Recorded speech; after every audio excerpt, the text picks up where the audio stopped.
좋아요와 구독, 알림 설정 부탁드려요. 오늘의 사연 지금 바로 시작해 볼게요. 안녕하세요. 올해로 33살이 된 남자입니다.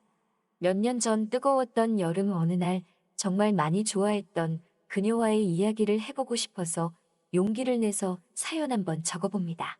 정말 많이 좋아한 사람이지만 저와 제일 친한 친구의 애인이었어요.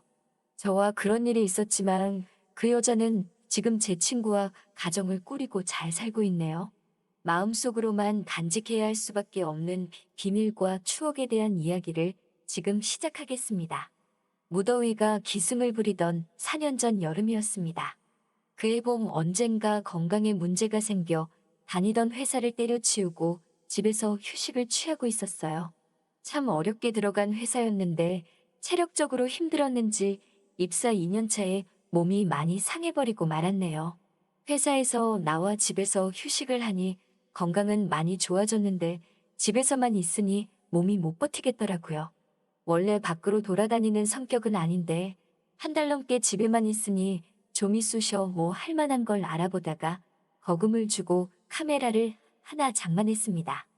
자연에 나가 사진을 찍으니 맑은 공기도 마시고 탁 트인 경치를 보고 있으니 마음에 여유도 생기더라고요. 그래서 한동안은 사진 출사 다니는 데에 푹 빠져 있었습니다. 그날도 가방에 이것저것 챙겨놓고 무작정 풍경 사진을 찍으러 버스터미널로 향했어요. 목적지도 정하지 않은 채 어디로 가는 게 좋을까 버스 시간표를 보며 고민하던 차에 전화가 오더라고요. 그녀였습니다.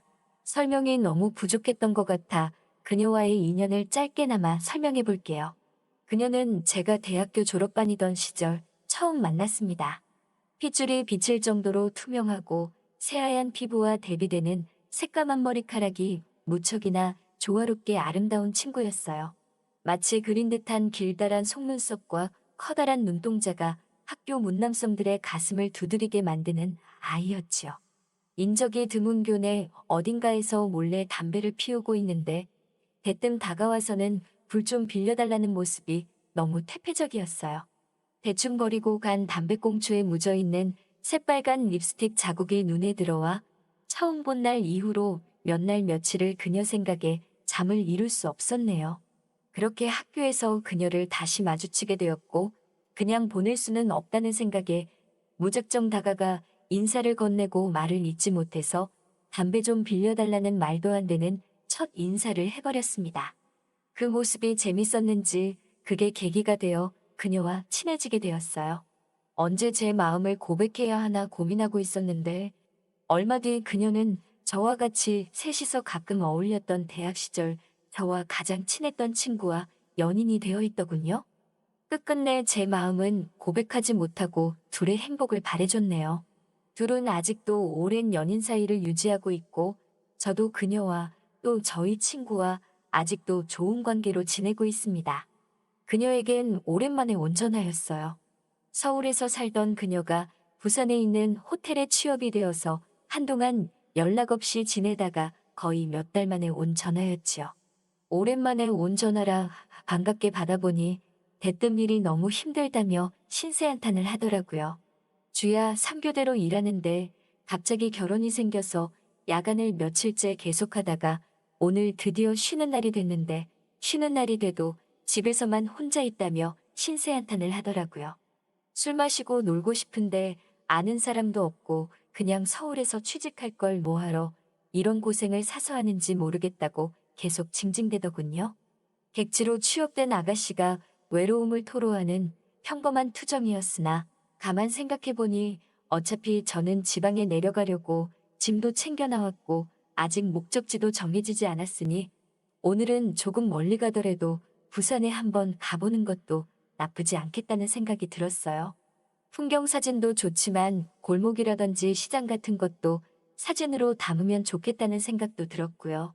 그래서 그녀에게 최대한 부담이 가지 않게 안 그래도 오늘 부산 내려가려고 나왔는데 볼일 다 보고 시간 되면 잠깐 보자고 말을 했습니다. 그녀는 못 믿는 눈치로 거짓말하지 말라며 긴가민가 하고 있길래 그 자리에서 버스터미널 사진이랑 대기 중인 버스 사진 몇 장 찍어 보내주니 못 믿겠다는 듯한 말투로 거듭 진짜인지 확인하더라고요. 도착해서 볼일 다 보고 연락 준다고 말해주곤 그렇게 부산행 버스에 몸을 실었습니다. 4시간 정도 걸려 도착한 부산, 마음 같아서는 도착한 그 순간부터 그녀를 만나고 싶었지만 너무 속보이는 것 같아 혼자 이리저리 돌아다니면서 시간만 때웠죠. 어느덧 해가 뉘엿뉘엿지기 시작하고 그녀에게 연락했어요.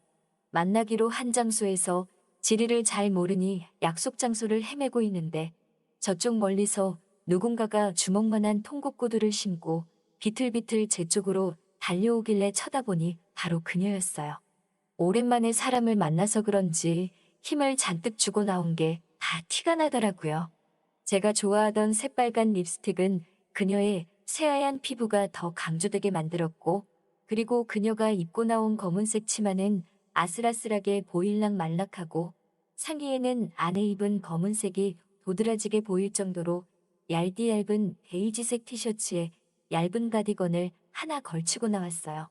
어디서부터 뛰어온 건지 유난히도 새하얀 피부에 대비되게 양쪽 볼이 붉어져서는 숨을 몰아쉬며 오빠, 나 부산 오고 나서 사람 만나는 게 처음이에요. 라고 반갑게 인사를 하더라고요. 그러길래 왜 집 가까운 곳 내버려두고 먼 데까지 와서 고생이냐고 톡 쏘아주니 머뭇대면서 배시시 웃어넘기더라고요. 뭘 먹을까 하다가 근처 삼겹살집에 들어가 가볍게 소주 한 병을 시켜 먹고 있는데 그녀가 굽이 높은 구두를 신은 채 의자에 앉아 있다 보니 다리 높이가 높아져서 짧은 치마 사이로 거의 다 드러나더군요. 저를 포함한 삼겹살집의 모든 남자들이 힐끗힐끗 눈요기를 하게 됐지요.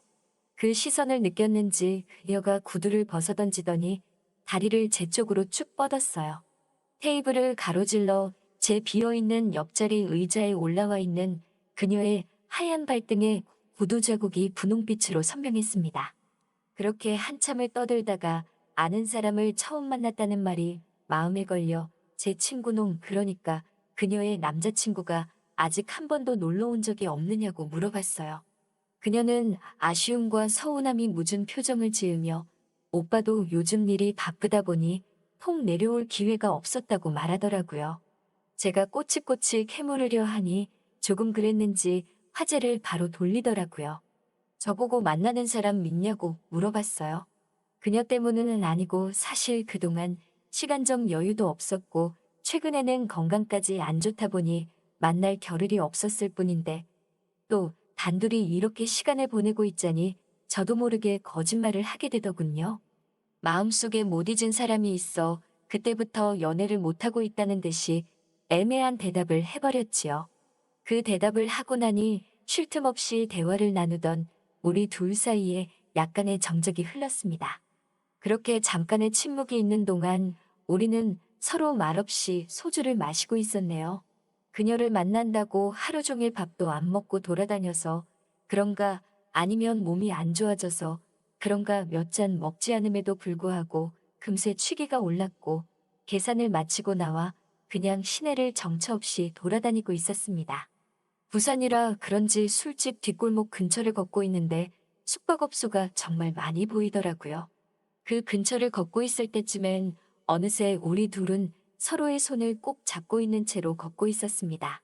저에게는 잊지 못한 사랑의 추억이었을 테고 그녀에게선 연고라곤 찾아볼 수 없는 외진 도시에서 처음 느낀 안도감이었을 거예요. 그렇게 방에 들어가 마치 약속이라도 한 듯 우리 둘은 아무 말도 나누지 않고 각자 가지고 있는 서로 다른 감정을 같은 방식으로 표현했습니다. 그렇게 한참을 아직도 서로 말 한마디 없이 나란히 누워 천장만 바라보고 있는데 이불 밖으로 삐져나온 발을 보더니 그녀도 자기 발을 이불 밖으로 빼고는 우리는 서로 발이 닮은 것 같아요. 그쵸? 라면서 미소 지으며 말했어요. 저는 그 상태로 고개만 그녀 쪽으로 돌려 그녀를 뚫어져라 바라보고 있었죠. 그렇게 숨을 고르며 한참을 망설이다가 그녀에게 용기를 내서 고백했습니다. 사실 잊지 못했다는 그 여자가 바로 너라고 단도직입적으로 말을 했고 그녀 또한 알고 있다고 대답을 해오더군요. 또 한참을 서로 아무 말도 없이 있다가 다시 그녀에게 용기를 내서 물어봤습니다. 우리 그냥 이런 식으로라도 가끔 만나면 안 될까? 라고요. 그녀의 동공이 잠시 흔들리더니 가방에서 담배를 하나 꺼내 물고는 불을 붙이더군요. 첫 모금의 연기를 뱉어내고는 말끝을 흐리며 그럴 수 없어요. 라고 말해왔습니다. 저의 친구와 헤어질 수 없는 것도 이유이긴 했지만 이렇게 몰래 만난다고 해도 결국에는 다들 알게 될 것이라는 대답을 하더군요. 아는 사람이라곤 한 명도 없는 객지에서 대체 누가 우릴 날아보겠냐고 따져 물으니 사람들은 다 알 거라고, 아무리 우리가 다정한 연인처럼 돌아다닌다고 해도 사람들은 다 알 거라는 알 수 없는 대답을 하더군요. 사랑을 해본 사람들이라면 다 알 거예요. 오빠가 마음에 들지 않아서 하는 말이 아니에요. 단지 라며 말끝을 흐리던 그녀는 갑자기 일어나 담배를 끄더니 벗어던진 옷을 다시 입기 시작했어요. 저는 그저 그런 그녀의 모습을 아무 말도 없이 바라볼 수밖에 없었습니다. 그녀는 슬퍼 보이는 눈을 숨기며 인사도 없이 문을 열고 나가버렸어요. 방 안에는 저 혼자 남게 되었어요. 마치 그녀를 처음 만난 그날처럼, 그녀가 태우고 간 담배꽁초는 그녀를 처음 만났던 그날처럼 빨간 립스틱 자국만이 남은 채 간신히 재떨이 안에서 마지막 남은 불꽃을 태우며 연기를 뿜고 있었습니다. 그렇게 아침이 되어 버스를 타고 집으로 돌아온 후에는 그녀와 다시는 연락을 하거나 만날 수 없었네요. 아직도 가끔씩 그녀가 마지막으로 했던 말이 귓가에 울립니다. 마무리 짓지 않은 그 뒷말이 무엇이었는지 저는 아직 궁금할 뿐이네요. 여기까지입니다. 긴 이야기 들어주신 분들께 모두 감사드립니다. 오늘의 사연은 여기까지네요. 긴 사연 끝까지 들어주셔서 감사합니다. 구독과 좋아요 잊지 말아주세요. 좋아요와 구독, 알림 설정 부탁드려요. 오늘의 사연 지금 바로 시작해 볼게요. 안녕하세요. 저는 30대 초반의 남자입니다. 문득 TV를 보다가 촬영장에서 있었던 그녀와의 추억이 생각나서 그때의 기억을 되짚어보며 저희 이야기를 한번 해보려 합니다. 제가 24살 때 일이에요. 그때는 거의 매일 영화 촬영으로 정신없이 바빴습니다. 눈이 오나 비가 오나 항상 카메라 앞에 있었죠. 요즘은 그저 평범한 회사원입니다. 제가 누구인지 궁금하시다고요? 이름 석자 알아봤자 아무리 검색하셔도 못 찾으실 거예요. 촬영장에서 저희 역할은 엑스트라였으니까요. 처음에는 연예인 구경 해보려고 호기심에 나가봤는데 일당을 그날그날 지급해줘서 공사장이나 물류센터 같은 데서 일하는 것보다는 한결 몸이 편하더라고요. 한동안 촬영장을 찾아다니며 수많은 드라마와 영화에 출연을 했고 아직도 재방송이나 영화를 보다가 제가 나오는 장면을 찾으면 그때의 일을 추억하고는 합니다. 물론 쉬운 일은 아니에요. 촬영장마다 제작사마다 조금씩 차이가 있기는 한데 생각보다 바쁘게 돌아가기 때문에 저희까지 일일이 챙겨주지 못해주거든요. 촬영이 늦게 끝나면 교통편이 없어 첫 차가 뜰 때까지 집에 못 돌아갈 때도 부지기수였고요. 아무튼 그날은 집합 장소가 여의도였어요. 방송국 앞에서 대기하고 있는데 생각보다 많은 사람이 대기하고 있었어요. 이렇게 많은 사람이 오는 경우는 보통 사람이 정말 많이 필요한 장면을 촬영하기 때문에 현장이 좀 더 바쁘게 돌아갑니다. 버스를 타고 첫 번째 촬영장으로 도착했어요.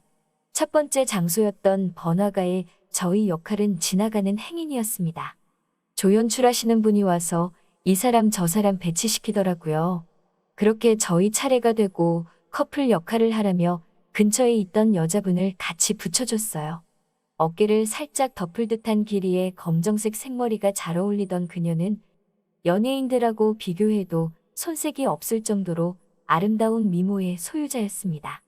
몸에 쫙 달라붙는 청바지와 가슴이 훤히 파인 흰색 반팔 티셔츠를 입고 있었는데 파인 옷 사이로 보이는 가슴골을 피해 눈을 옷으로 돌리면 얇은 흰색 티셔츠 안으로 살짝 비치던 검정색 속옷이 눈에 들어오더군요.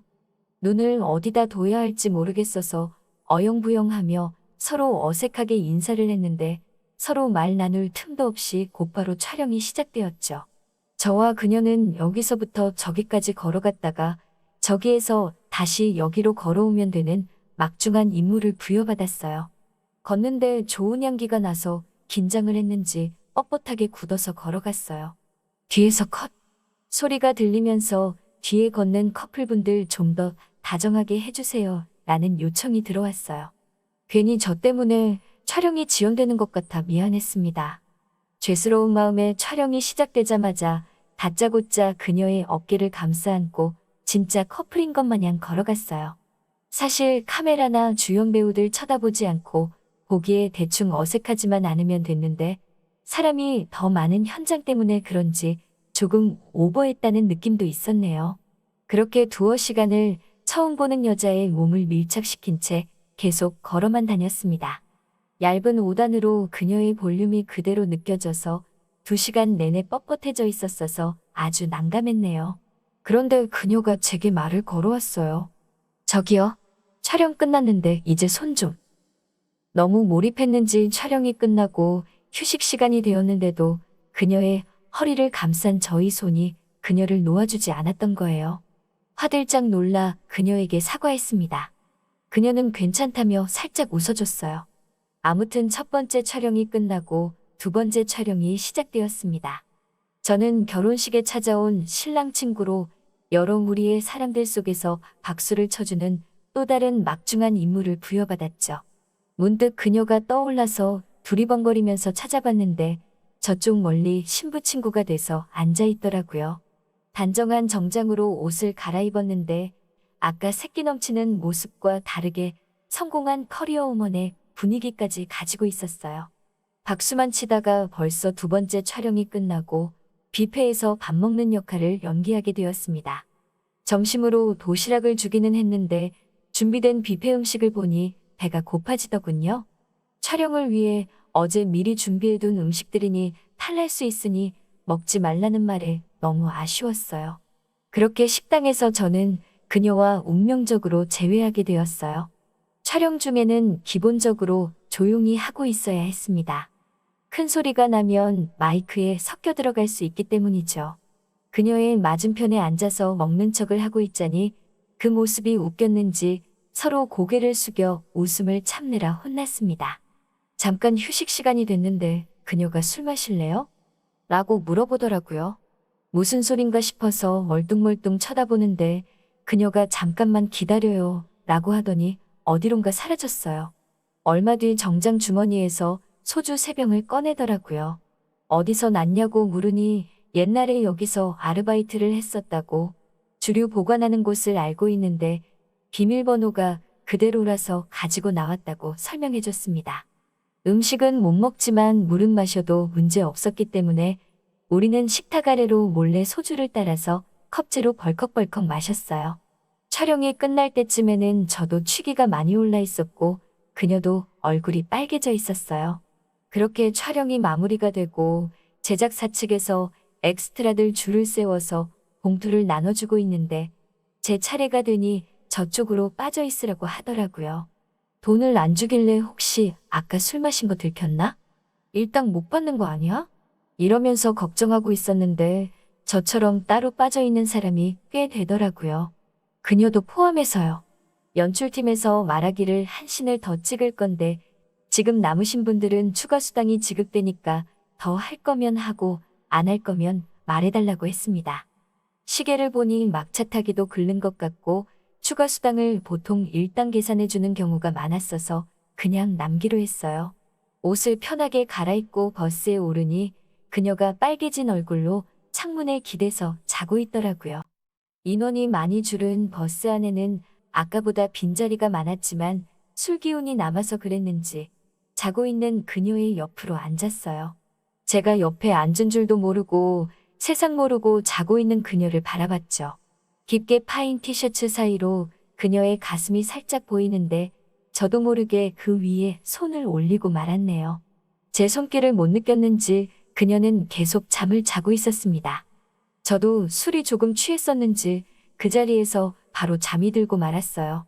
도착했다고 말하는 연출팀의 목소리에 정신을 차렸는데 아직도 제가 그녀의 가슴 위에 손을 올려놓고 있더군요. 놀라서 죄송하다고 했는데 그녀는 잠이 덜 깼는지 그냥 멀뚱멀뚱 쳐다만 보고 있었어요. 뺨을 맞아도 모자랐을 상황인데 그녀는 쿨하게 넘어가 줬어요. 마지막 촬영지는 그 당시에 유행하던 일본식 선술집이었습니다. 이번에도 마찬가지로 음식들은 미리 준비된 거니까 먹지 말라는 지시를 받고 자리에 앉았어요. 그녀와 저는 또다시 연인 관계의 병풍 역할을 하게 되었는데 이번엔 카메라랑 아주 멀리 떨어진 구석자리에 배치를 받아서 그녀와 조금씩 대화를 나눌 수 있었습니다. 배우 지망생이었던 그녀는 아주 가끔씩 몇몇 연예인들이 엑스트라를 하다가 캐스팅되는 경우도 있다고 해서 혹시 몰라 시간이 날 때 일을 가끔씩 하고 있다고 말해줬어요. 배우 지망생이란 이야기를 들으니 이렇게 이쁘다는 게 바로 납득이 되더라고요. 소속사 같은 건 없고 당분간은 혼자 힘으로 캐스팅될 때까지 계속 도전해 볼 거라고 하는 그녀의 자신의 참모습이 너무 보기 좋았네요. 배우들이 연기를 잘 못해서 그랬나 이유는 잘 기억이 안 나는데 취해서 흐트러진 모습을 연기하면서 대화를 나누는 장면을 마무리 짓지 못하고 컷이 굉장히 많이 나서 촬영이 엄청나게 지연되더라고요. 밤은 깊어가고 잠은 쏟아지고 점점 촬영장 분위기도 험악해지는 것 같았습니다. 저도 너무 피곤해져서 잠깐 휴식 시간에 세수를 하고 나오는데 밝게 빛나는 냉장고 안쪽에 있는 소주가 눈에 들어오더라고요. 무슨 용기가 났는지 세 병을 몰래 또 가지고 나왔습니다. 인생 처음 해보는 도둑질이었는데 엄청 심장이 뛰더라고요. 그녀에게 몰래 소주병을 보여주면서 500짜리 잔에다가 소주를 가득 부었습니다. 자기도 조금 달라고 해서 한 잔 가득 따라줬어요. 촬영은 촬영대로 지연됐지만 또 이렇게 술집에서 미녀와 술을 마시며 있으니 일한다는 느낌보다 놀러 나온 기분이 들었습니다. 그렇게 기분 좋은 시간을 보내고 있었는데 사건이 발생하고 말았습니다. 그녀가 만취해버리고 만 거예요. 눈이 좀 풀려가는 걸 봤을 때 그때 멈췄어야 했는데 처음으로 아름다운 여자와 일터에서 대놓고 일탈을 하고 있는 기분에 취했는지 조절을 못했습니다. 그녀는 컵에 따라 놓은 술을 벌컥벌컥 마시더니 또다시 컷사인이 나자 그녀가 컵을 상위에 콱 내리치며 벌떡 일어나 배우들한테 연기 졸라 못하네. 벌써 몇 번째야? 내가 해도 그거보단 잘하겠다. 라고 하며 주정을 부리기 시작한 거예요. 하지만 촬영팀에 의해서 그녀의 술주정은 곧 제압을 당했고 자초지종을 듣고 몰래 술을 훔쳐먹은 걸 들킨 저와 그녀는 일당만 받은 채 현장에서 쫓겨났습니다. 그 와중에 일당 못 받아도 할 말이 없었다고 생각했는데 그나마도 생각해서 챙겨준 게 참 고마웠어요. 하지만 새벽 3시가 다 되어가는 대로변에 덩그러니 쫓겨난 채로 아직 새벽이라 교통편도 없고 그녀는 제 몸에 기댄 채로 몸도 제대로 못 가눌 정도로 취해 있는 상태고 어떻게 할지 난감한 상황에서 인사불성인 그녀가 지나가는 택시를 잡더라고요. 생각도 못했는데 택시를 타고 그녀 집 앞까지 가게 됐습니다. 촬영하던 데서 굉장히 근처에 살고 있었어요.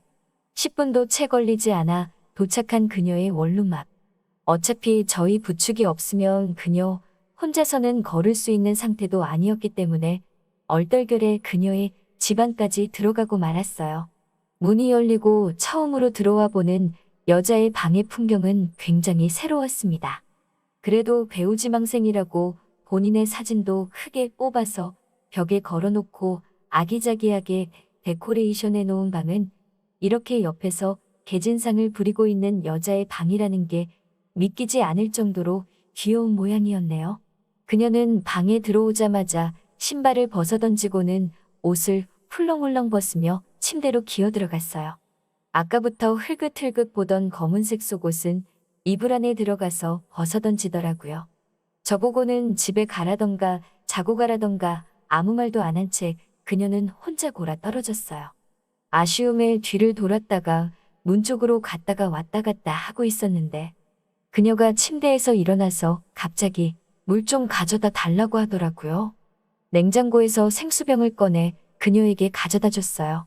보여선 안 될 부분들은 이불에 덮여져 있었는데 이불 위로 나와 있는 그녀의 매너깨를 보는 게 적나라하게 다 보이는 것보다 더 이상야릇하게 느껴졌습니다. 그녀가 뚜껑을 열고 물을 벌컥벌컥 마시다가 사례가 들렸는지 홀록대기 시작했어요. 혹시나 침대에 물을 쏟을까 싶어서 손에 들고 있는 물을 치워주려고 가까이 가는 순간 그녀가 팔을 뻗어 이불 위로 저를 껴안았습니다. 얇은 이불 하나 사이로 그녀의 몸이 그대로 느껴졌어요. 그러고선 그녀는 저에게 속삭였지요. 그래도 오늘 하루 우리는 연인이었는데 이대로 보낼 순 없잖아 라고 하면서요. 그리고 너 아까 나 잘 때 내 가슴 만졌지? 라고 말하며 그녀가 제 입술에 입을 맞추었습니다. 무언가에 홀린 것처럼 저는 그 상태로 바로 그녀의 이불 안으로 빨려 들어가듯 들어갔습니다. 그리고 우리 둘은 그렇게 저와 배우지망생이던 그녀는 그날 둘만의 영화를 한 편 만들게 되었네요. 잠에서 깨니 그녀는 온데간데 없고 침대 위에는 저 혼자밖에 없더라고요. 정갈하게 개어진 저희 옷가지 위에 쪽지가 남겨져 있었어요. 문은 닫으면 자동으로 잠기니까 걱정하지 말고 그냥 나가면 된다고요. 연락처 같은 게 적혀 있을 줄 알았는데 안타깝게도 연락처는 적혀 있지 않았습니다. 굳이 자리를 비우고 연락처를 남겨놓지 않은 그녀의 뜻을 이해하고 저는 집으로 돌아올 수밖에 없었습니다. 저와 그녀와의 추억은 여기까지입니다. 그 후로도 저는 이 일을 꽤 오래 해왔지만 어디서도 그녀를 마주친 적은 없었네요. 얼마 전에 TV를 보다가 단역이긴 해도 아직도 배우의 꿈을 포기하지 않은 그녀를 보았어요. 5년이 넘은 지금에도 그녀는 그때의 아름다운 모습을 그대로 간직하고 있더라고요. 저는 지금 만나는 여자친구와 결혼을 하게 되겠지만 아직도 잊지 못할 저희 추억에 남아 항상 마음속에 간직될 그녀를 응원하며 이만 이야기 줄이도록 하겠습니다. 좋은 아침, 좋은 밤 되세요. 오늘의 사연은 여기까지네요. 긴 사연 끝까지 들어주셔서 감사합니다. 구독과 좋아요 잊지 말아주세요. 좋아요와 구독, 알림 설정 부탁드려요. 오늘의 사연 지금 바로 시작해 볼게요. 안녕하세요. 저는 30대 초반의 회사원입니다. 벌써 2년 전 일이네요. 갓 입사했을 때 적응 잘 못하고 겉돌기만 하던 저를 도와준 과장님께는 정말 말할 수 없는 큰 실수를 저질렀습니다. 정확히 말하면 과장님이 아니라 과장님의 아내분에게 저지른 실수죠. 마음의 짐처럼 가지고 있다가 이 기회를 빌어 사연으로 한번 풀어보겠습니다. 과장님의 아내는 사무실에서 처음 보았습니다. 아무것도 모르는 초짜 신입 시절 사소한 실수를 연발하던 저는 회사 내에서 적응을 잘하지 못했습니다. 잘하는 것이라고는 혼나는 것밖에 없던 것 같아 의기소침해져 있는데 과장님이 자기 자리로 저를 호출하시더군요.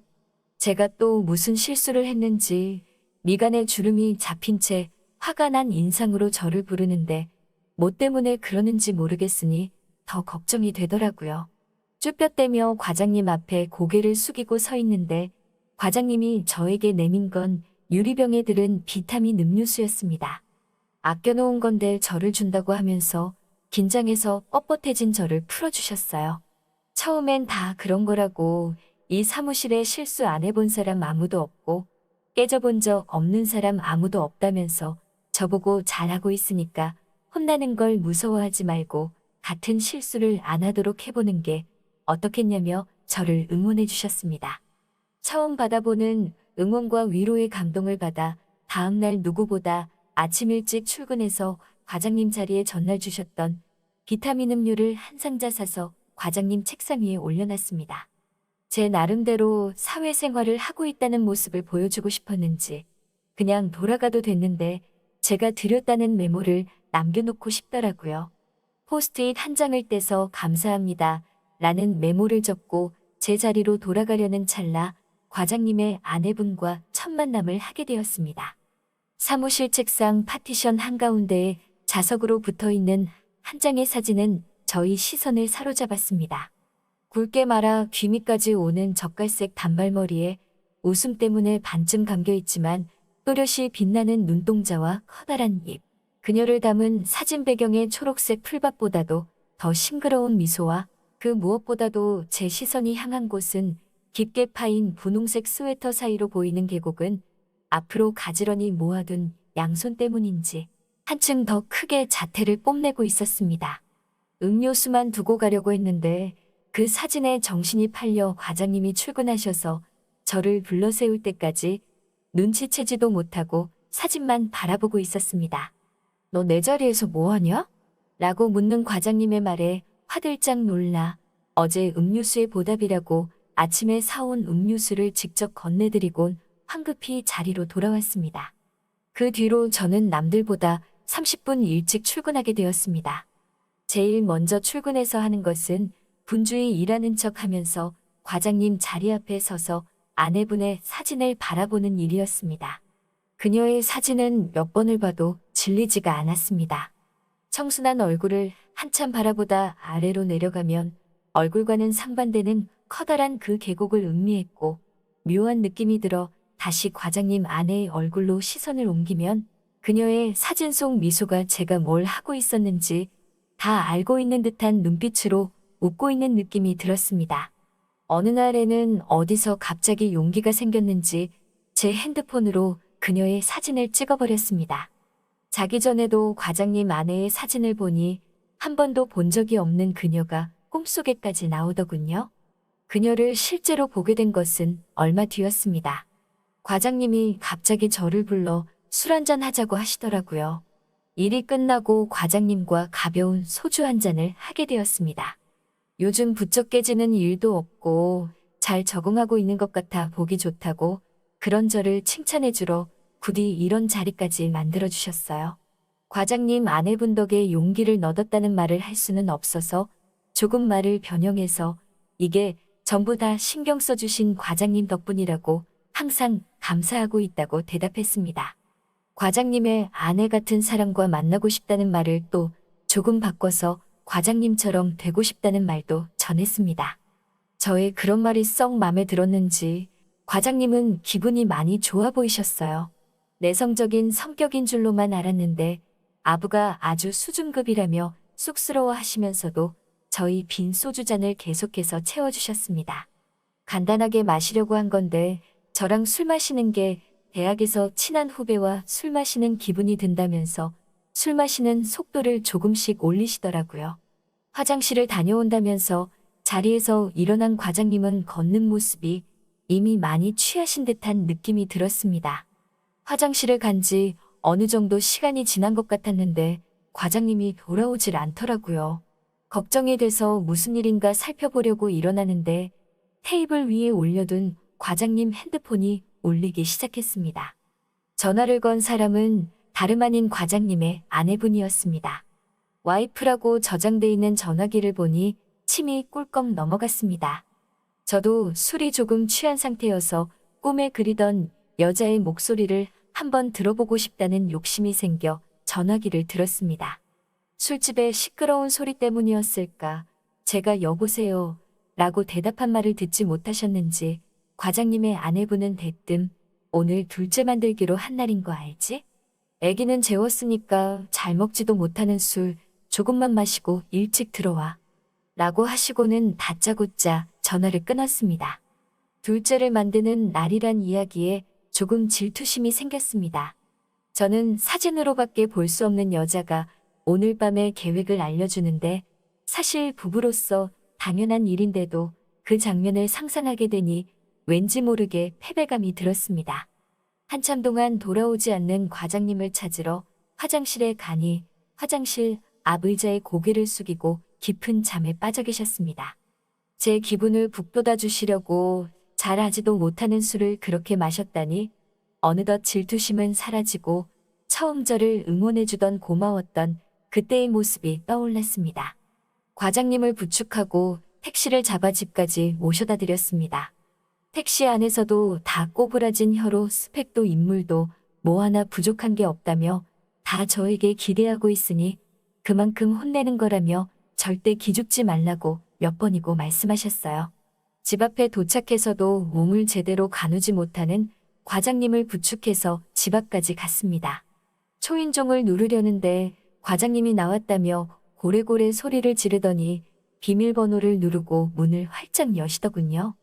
집에 들어서자마자 과장님은 문 앞에 넉다운되었고 넘어진 과장님을 일으키려고 하는데 깜짝 놀라는 소리가 들려 고개를 든 순간 눈앞에 펼쳐진 절경에 저도 딱딱하게 굳어버렸습니다.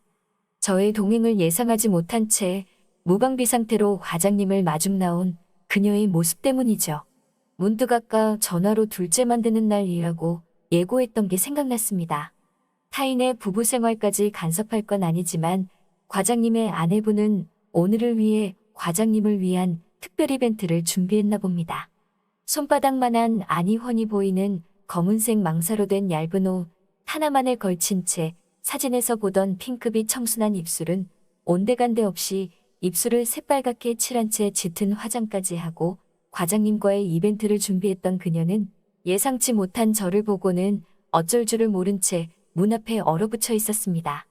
저도 과장님을 부축하며 쪼그려 앉은 상태에서 그런 과장님의 아내분을 보고 딱딱하게 굳어버렸습니다.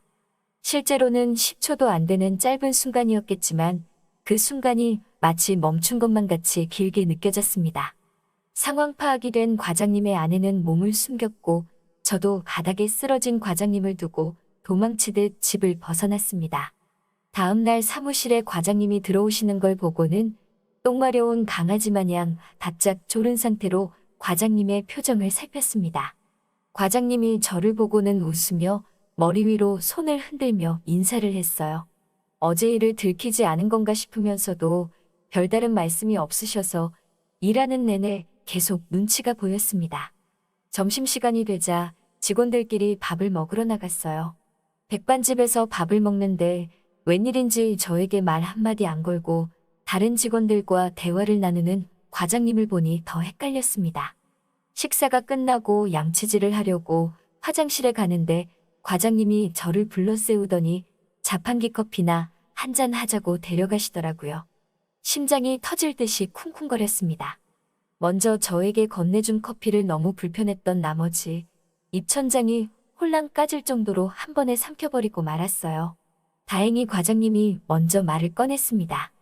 천만 다행이었어요. 어제 일이 하나도 기억 안 나신다는 과장님은 자기가 집에 어떻게 들어갔는지도 기억을 못 하셨고 오히려 쭈뼛거리는 제 모습을 보고 본인이 저에게 무슨 실수를 했는지 걱정을 하셨다고 하네요. 아내분에 대한 이야기는 일절하지 않으셨는데 아무래도 아무 말도 전하지 않은 것 같아 한시름 놓았습니다. 그렇게 그날의 비밀을 간직한 채로 2달 전으로 시간이 흘렀고 전셋집을 탈출하시고 드디어 자가를 구하신 과장님 집에 초대되어 다녀왔습니다. 아내분은 저를 기억하시는지 저와 눈을 한 번도 마주치지 않으셨고 그럴수록 저는 더 짓궂게 그녀의 얼굴을 뚫어져라 쳐다만 봤습니다. 제 시선을 눈치챘는지 과장님이 우리 와이프 이쁘지라며 어스레를 떠셨고 그날의 일을 비밀로 간직한 우리들은 그 농담에 아무 반응도 할 수 없었습니다. 1년이 훨씬 넘어서 다시 만난 그녀는 여전히 아름다웠습니다. 짧았던 단발머리가 어깨를 덮을 정도로 많이 길어 있었고 묘한 분위기를 풍기던 젓갈색의 머리카락은 검은색으로 다시 염색을 했었죠. 그때 보여준 비밀스런 그날 밤의 짙은 화장은 없었지만 그녀에게 빠지게 만들었던 청순한 모습도 사진으로만 보던 것보다 훨씬 더 아름다웠습니다. 집들이 때 찍은 사진으로 제 핸드폰에는 그녀의 사진이 2장 있습니다. 그리고 평생 잊혀지지 않을 그날의 모습도 선명한 사진처럼 제 머릿속에 기억되고 있습니다. 아직도 과장님 몰래 아내분의 사진을 가지고 있습니다. 저를 아껴주고 이끌어주는 과장님에게 죄를 짓는 듯한 느낌이 들지만 사진으로나마 간직한 그녀를 잃고 싶지 않습니다. 오늘도 존경하는 직장 선배님의 아내분의 사진을 보며 잠에 듭니다. 저의 이야기 끝까지 들어주셔서 감사합니다. 오늘의 사연은 여기까지네요. 긴 사연 끝까지 들어주셔서 감사합니다. 구독과 좋아요 잊지 말아주세요. 좋아요와 구독, 알림 설정 부탁드려요. 오늘의 사연 지금 바로 시작해 볼게요. 안녕하세요. 저는 20대 후반 남자이고 얼마 전 대학교를 졸업하고 취직을 준비하고 있는 백수입니다. 부모님은 식당을 조금 크게 하시고 저는 지금 결혼한 누나와 매형과 함께 부모님이 물려준 집에서 살고 있어요. 백수이긴 하지만 가끔 부모님 식당을 도와주거나 누나가 시키는 잡일들을 하면서 부족한 용돈을 충당하고 있습니다. 매형과 누나 사이에는 이제 유치원에 다니는 조카가 있는데 아무래도 두 사람이 맞벌이이다 보니 조카가 유치원이 끝나면 스쿨버스 내려주는 곳까지 가서 제가 데려와야 했습니다. 처음 누나가 부탁했을 때는 정말 가기가 싫었어요. 하루 중에 제일 어정쩡한 시간인데다가 결혼도 안 한 꽃다운 나이에 남자 혼자서 젊은 애엄마들 사이에 서 있으니 괜히 시선이 저한테 쏠리는 것 같기도 했고요.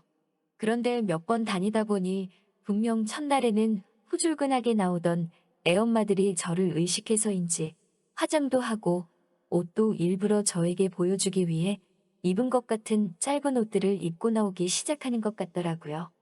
괜히 남들에겐 말하지 못할 로맨스가 생기진 않을까 기대를 하게 되니 어느 날부터는 즐겁기까지 하더라고요. 게다가 누나한테 용돈까지 받으니 일석이조였어요. 그중에 말을 트게 된 고양이상 얼굴에 새끼가 흘러넘치는 애엄마와 말을 트게 되어서 작업을 조금만 하면 어디 가서 술이나 같이 한 잔 마실 수 있겠다는 계산이 섰는데 누나가 어느 날 저에게 차키를 던져주더라고요. 조카가 유치원이 끝나고 학원에 가야 되니 유치원에 직접 가서 태워오고 학원에 내려주고 오라는 겁니다. 그 귀여운 애엄마와 조금만 더 하면 될 것 같은 게 아쉬워서 누나에게 싫다고 땡깡을 부렸더니 평일 동안에는 차를 자유롭게 써도 된다는 조건을 걸어서 알겠다고 했습니다. 차가 생기면 어떤 방법이든 생길 것 같다는 계산이 들었어요. 차키를 건네받은 첫날 유치원으로 향했습니다. 문을 열고 들어가니 한 아줌마 한 분이 어떻게 오셨냐고 물어봐서 조카 이름 대면서 데리러 왔다고 말을 했습니다. 이어서 어떤 선생님이 나오셔서 눈이 마주쳤는데 그녀를 마주친 순간 그 귀여운 애엄마는 제 머릿속에서 순식간에 사라져버리고 말았습니다. 조카를 데리고 저를 마중 나온 유치원 선생님 그녀는 제 어깨를 살짝 넘는 큰 키에 검은색 긴 생머리가 너무나도 청순하게 잘 어울리는 미인이었습니다. 나풀나풀한 원피스를 입고 그 위에 검정색 앞치마를 메고 있었는데 그 앞치마 때문인지 되게 가정적인 청순함이 묻어나오더라고요. 약간 마른 몸매에 가늘은 허리가 인상적이었던 그녀는 얼굴도 정말 예뻤습니다. 텔레비전에서 본 것만 같은 연예인을 연상시키는 미모에 기다리고 있는 조카 녀석은 제 눈에 들어오지도 않았습니다. 그런 가녀린 모습에도 그녀에겐 왠지 가까이 다가갈 수 없는 기운이 느껴졌습니다. 뭐랄까, 저 같은 한량이랑은 어울리지 않는다는 그런 느낌이었던 것 같아요. 작업을 해보려고 능글맞게 인사를 건네도 조용하고 나긋나긋한 목소리로 할 말만 하고 더 이상 저와 대화를 이어가려는 느낌이 들지 않았습니다. 아무튼 그렇게 조카를 차에 태우고 조카에게 이것저것 물어봐서 나이랑 이름을 알게 되었습니다. 저보다 3살이 어린 26살이었는데 애들은 지 선생님이라 그런지 엄마보단 안 이쁘지만 정말 최고로 착하다고 칭찬을 하더라고요. 그 뒤로부터는 정말 차를 끌고 가서 그 애엄마를 어떻게 해보려는 생각은 사라져버렸고 조카를 데리러 유치원에 가는 건 제 일상의 유일한 낙이 되었습니다. 조카가 학원을 매일 가는 게 아니었기 때문에 몇 번은 스쿨버스 내려주는 대로 마중을 나갔었는데 그날부터는 그 귀엽다고 느꼈던 애엄마는 그냥 동네 젊은 아줌마로밖에 보이지 않더라고요. 아무리 귀여워봤자 저보다 연상인 그 여자보다는 역시 청순하고 예쁜 선생님과 잘해보고 싶었습니다. 첫날에는 저를 경계했던 것 같았는데 일주일에 3번은 꼭 만나게 되니 어느 날부터는 웃으면서 먼저 인사도 걸고 조카에 대해서 대화도 나누고 했습니다. 하지만 그런 것 말고는 항상 저와 미묘하게 느낄 수 있는 선을 긋고 학부형과 선생님의 관계 그 이상은 없다는 듯이 조카 관련된 대화가 아니면 칼같이 말을 자르더군요. 청순하고 가녀린 모습에도 콧대 높은 모습이 또 저에게는 큰 매력으로 다가왔습니다. 꼭 이 여자를 나 없으면 못 살게 애원하게 만들고 싶은 강한 욕망이 생겼습니다. 하지만 좀처럼 기회를 주지 않는 그녀의 철벽에 저도 몸이 달아오르기 시작했습니다.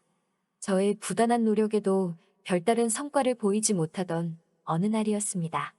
간만에 취직 준비하던 친구 녀석한테 술 한잔 어떠냐며 연락이 왔어요. 차도 생겼겠다 제가 간다고 해서 친구네 동네로 찾아갔습니다. 친구를 만나 요즘 근황부터 취직에 대한 이야기 이것저것을 하다가 술이 얼큰이 들어가니 더 이상 스트레스 받는 이야기는 하기 싫어지더라고요.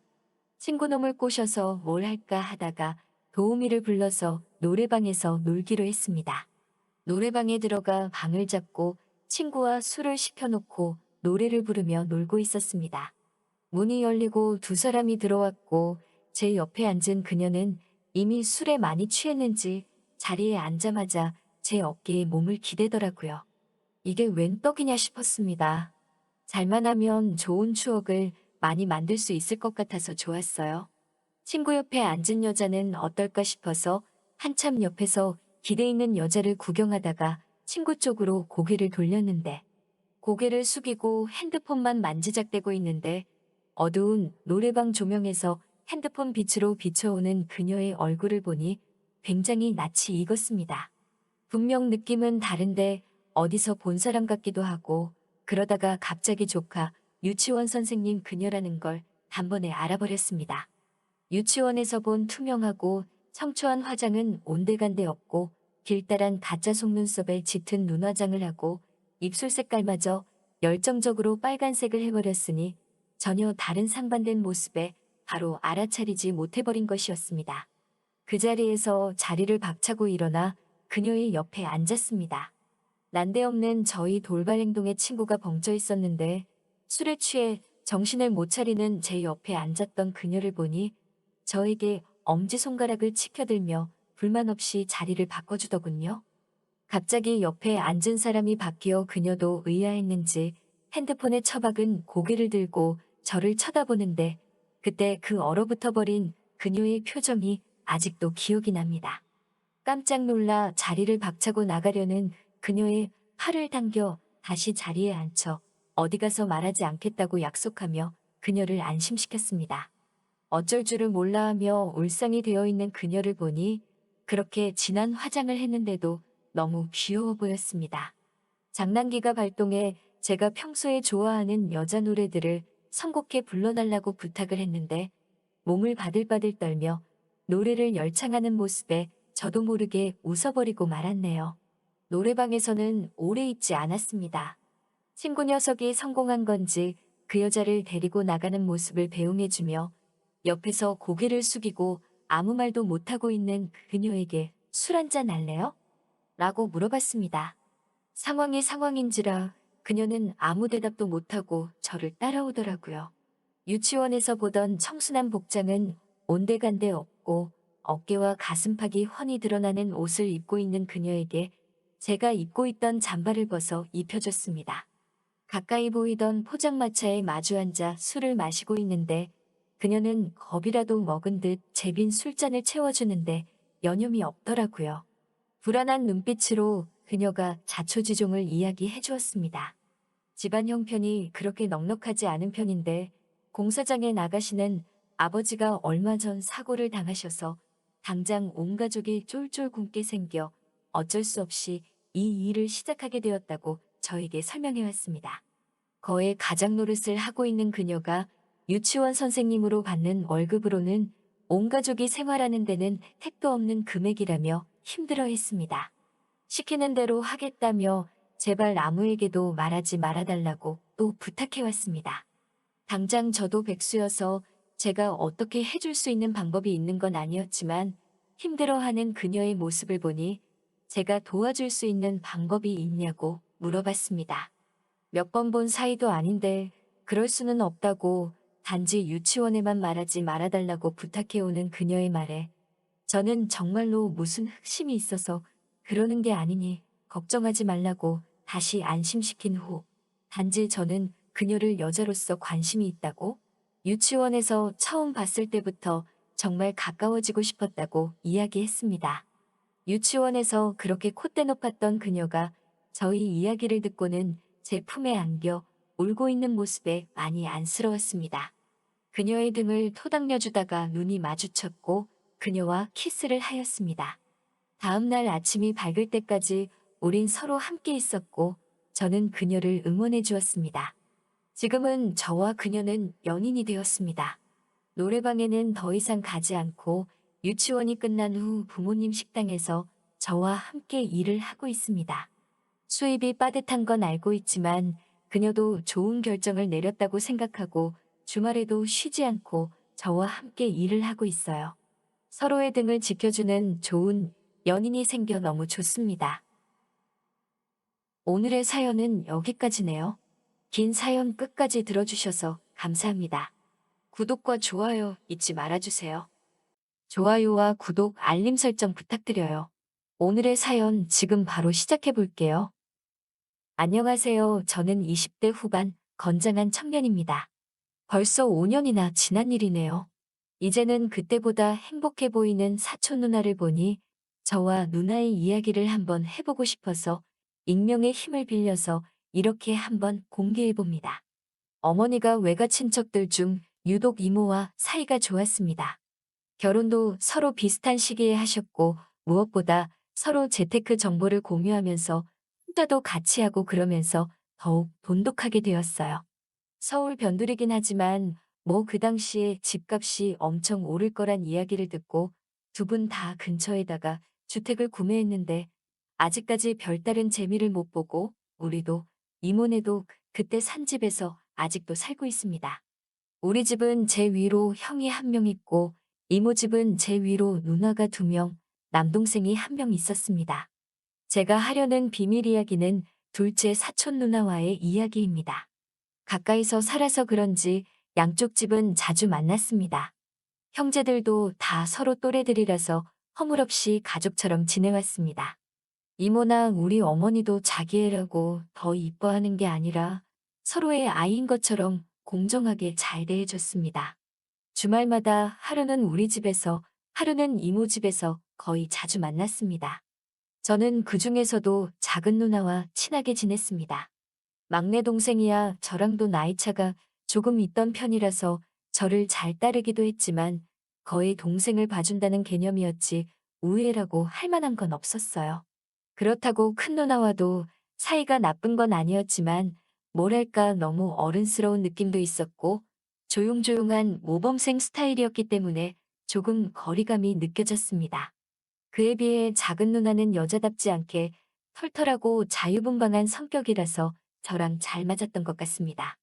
저의 친형도 공부벌레라서 오히려 질풍노도의 시기에는 포만 나는 모범생 형아보다 카리스마 있는 누나가 더 좋았습니다. 큰 누나나 작은 누나 둘 다 출중한 외모로 인기가 많았습니다. 어릴 적에는 큰 누나가 차분하고 여성스러운 성격 때문인지 훨씬 예뻐 보였는데 대학에 들어가니 그게 아니었어요. 큰 누나가 못생겨진 건 아니고 꾸미기 시작하니 그 미모의 격차가 엄청나게 벌어지더라고요. 제가 대학에 들어갔을 때는 작은 누나의 미모는 거의 정점에 달해 있었습니다. 옷 입는 센스도 좋았던 누나에게 옷 좀 골라달라며 쇼핑을 하러 나가면 주변 남자들의 시선이 느껴질 정도로 쇼핑몰 안에 있는 사람들 중에서도 작은 누나의 미모는 독보적이었습니다. 밝게 염색한 머리를 찰랑거리며 이옷저옷 골라와 제 몸에 대주는 누나를 보고 있자면 주변 남자들의 질투 어린 시선이 느껴지곤 했습니다. 누나는 이렇게 둘이서 나가 있으면 자기를 누나라고 부르지 말아달라고 당부를 했어요. 저는 항상 그럴 때면 누나의 남자친구 행세를 해야 했습니다. 이유인즉슨 옆에 나란히 있는 제가 누나의 남자가 아니라 가족이라는 걸 근처의 남자들이 깨닫는 순간부터 누나를 뭐 어떻게 해보려고 연락처나 데이트 신청을 해오는 남자들이 끊이질 않았기 때문입니다. 가족한테 남자친구 역할을 하는 것 자체가 조금 어렵기도 해서 그냥 대충 맞춰주기는 했습니다.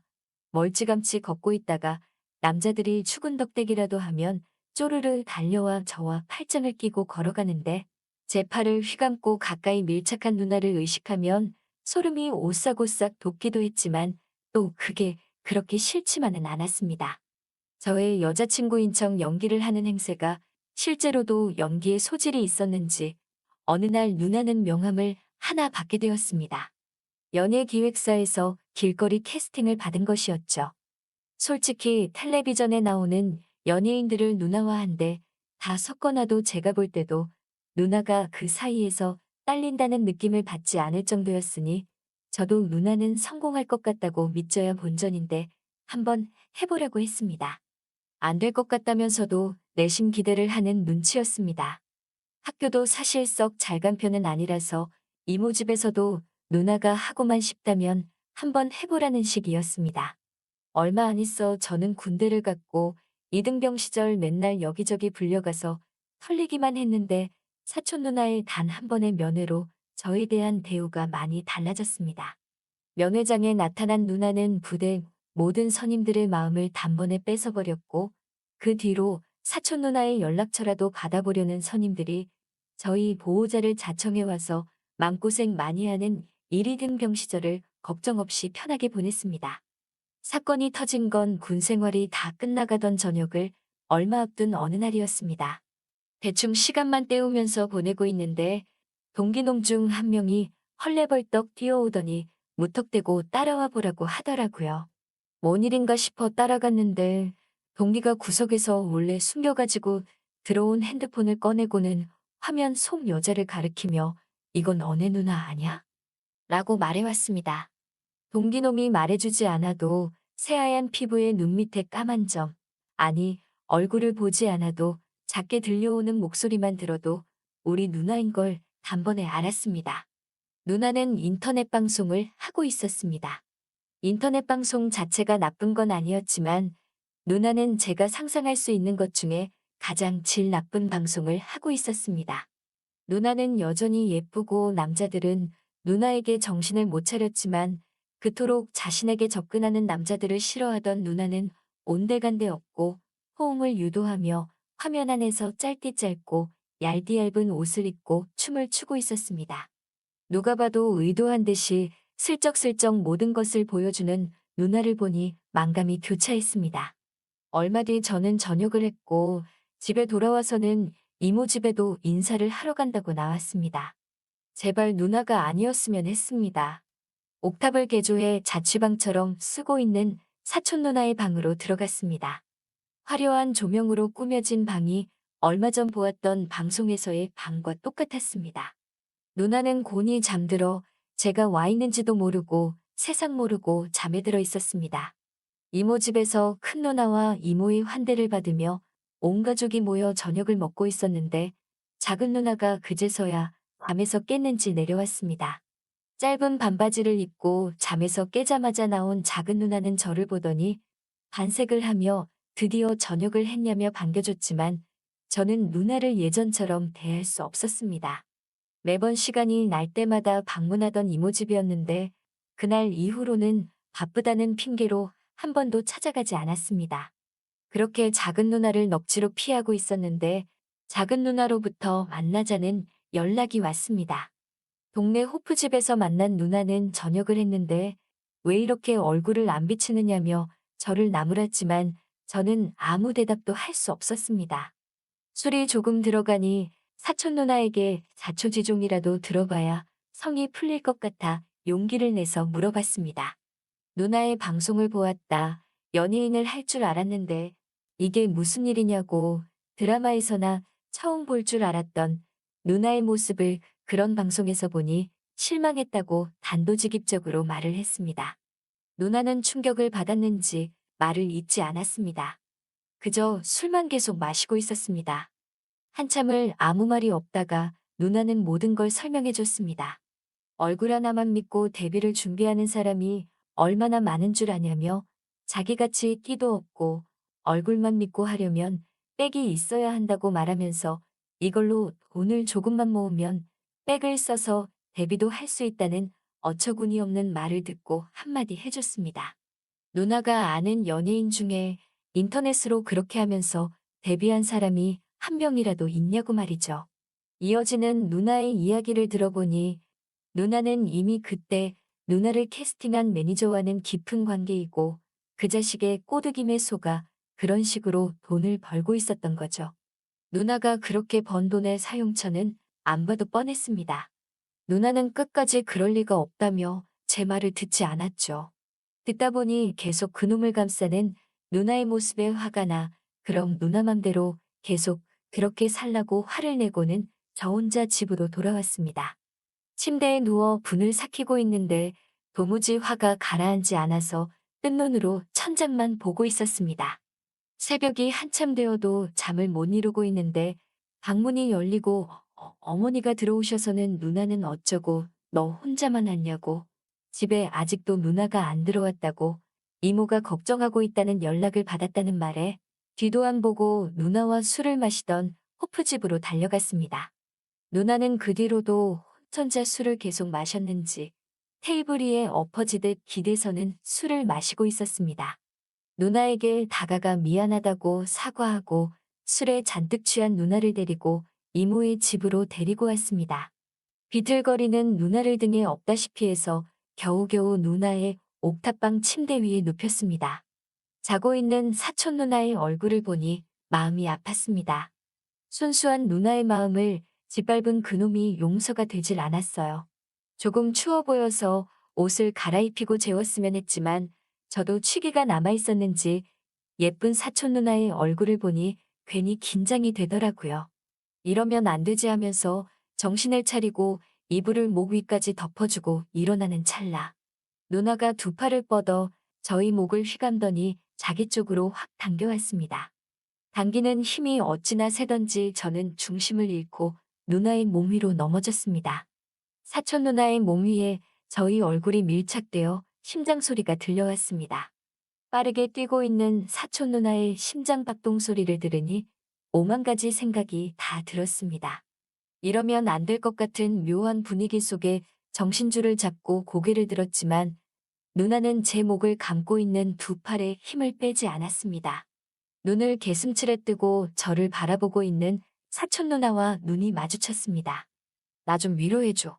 자신을 위로해달라는 사촌 누나의 얼굴을 바라보고 있었습니다. 제 목을 감고 있는 양팔에 힘을 줘 제 얼굴 가까이로 다가오더니 그 순간 누나는 제게 입을 맞추었습니다. 그때만큼은 누나를 밀쳐낼 수가 없었습니다. 그렇게 한참의 시간이 지났을까 저에게 붙어있는 사촌 누나를 떼어내고는 온 힘을 다해 세게 안아줬습니다.